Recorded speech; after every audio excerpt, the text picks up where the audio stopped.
Hi guys, good day. My name is Roel and welcome back to Technical Hub. I'm going to show you some video on site actual situation and let's see what are the mistakes in the doors and windows opening.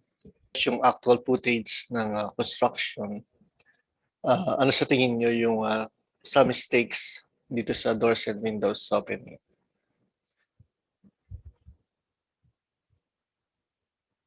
Okay guys, ngayon dito sa ating construction site, mapapansin nyo sa doors and windows opening, wala siyang support sa ibabaw. Ito yung ating old practices nung panahon ng araw. Ganito yung ginagawa nating mga lolos noon. Hindi sila naglalagay ng suporta sa ibabaw. Ito yung common practice din na kuminsan na ini-ignore ng maraming contractor, maraming sa construction industries.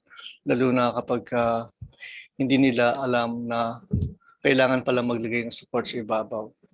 Ngayon, ano ba yung mangyayari kapag walang suporta dito sa ibabaw ng ating doors and windows frame? Gaya itong hollow blocks, makikita nyo na meron siyang dalawang layers. So, minsan papatungan pa yan, ay ang mangyayari dyan, yung load nitong first layer ng hollow block, so yung bigat nito, ay itatransfer niya sa pangalawang layer ng hollow blocks. Ngayon, yung first layer at second layer, pagsasamahin niya yung bigat nito at itatransfer niya dito sa frame ng ating doors and windows. Yung doors and windows frame, hindi siya design para buhatin yung bigat ng masonry na nasa ibabaw niya. Ngayon, ang mangyayari niya, itatransfer niya yung load ulit pero wala na siya matatransferan. Ngayon, ano ang mangyayari kapag wala na siya matatransferan at hindi niya kayang buhatin yung bigat na nasa ibabaw niya? Ang mangyayari dyan ay magkakaroon ng cracks sa ating mga walls. Masisira yung ating walls sa ibabaw, magkakaroon ng cracks, or worst scenario ay baka bumagsak yung ating walls. Ngayon, ano ba yung dapat gawin para maiwasan ito? Kailangan natin maglagay ng lintel beam na tinatawag. Maraming klase ng lintel beam pero itong tatlong common beams yung ating ipapakita sa inyo. Meron tayong tinatawag na stone lintel, concrete lintel, timber, or wood lintel. Marami pa siyang mga uri ng lintel, merong bricks lintel, etc. Pero itong timber wood lintel, hindi advisable ito para gamitin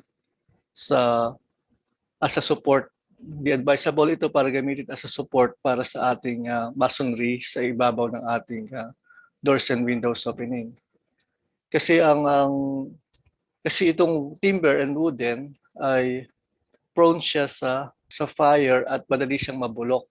Kaya kapag nabulok siya, masisira yung ating lintel beam at masisira din yung ating wall. So useless lang din siya. Kaya hindi advisable na gamitin yung timber lintel.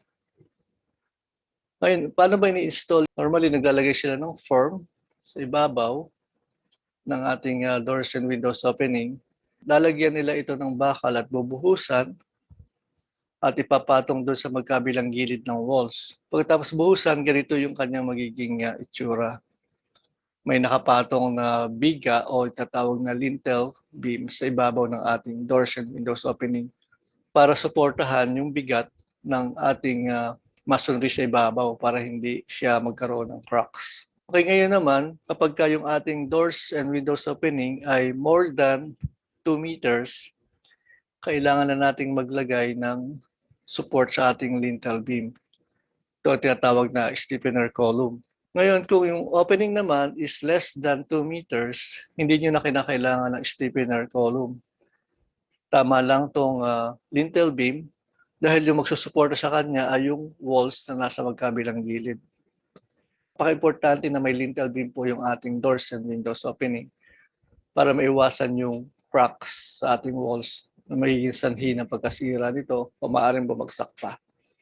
Okay, siguro dito muna po ako magtatapos at sana nakatulong itong aking video at kung nagbabala kayong magtayo ng bahay, meron na kayong knowledge na hindi lang kinakailangan ng maglagay ng opening, kinakailangan lagyan din siya ng support beam o tinatawag na lintel beam. Maraming salamat po at sana po ay may natutunan kayo at lagi po tatandaan na sharing is caring. God bless you and have a great day. See you on my next video.